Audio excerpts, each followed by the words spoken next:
અમદાવાદમાં એક વકીલ દ્વારા જ મેટ્રો કોર્ટના ખોટા ઓર્ડર બનાવવાનો મામલો સામે આવ્યો, જે અંગે ફરિયાદ થતાં ગાયકવાડ હવેલી પોલીસે આરોપી વકીલ મોહમ્મદ કાઝીની ધરપકડ કરી। હરિકૃષ્ણ પટેલ નામના પુરુષની માતાનું વર્ષ 1988માં અવસાન થયું હતું। જો કે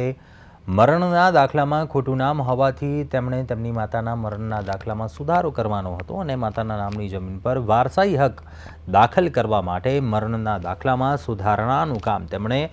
મોહમ્મદ કાઝી નામના વકીલને સોંપ્યું હતું અને આ વકીલે 25,000 રૂપિયા લઈને ખોટી રીતે દાખલો બનાવી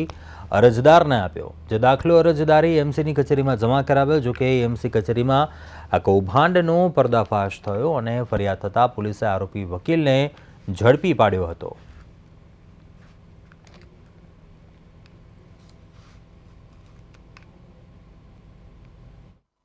મરણના દાખલામાં ફેરફાર થઈ જાય એના માટે એમણે નામદાર ચીફ મેટ્રોપોલિટન કોર્ટ નંબર 8 ના એ કચેરીનો એક ખોટો હુકમ બનાવ્યો અને જે તે વખતે કોર્ટમાં ફરજ નહોતા બજાવતા એવા કોઈ બનાવટી નામના જજના નામથી ઓર્ડર પાસ થયો હોય એવું દેખાતો એવો ઓર્ડર બનાવ્યો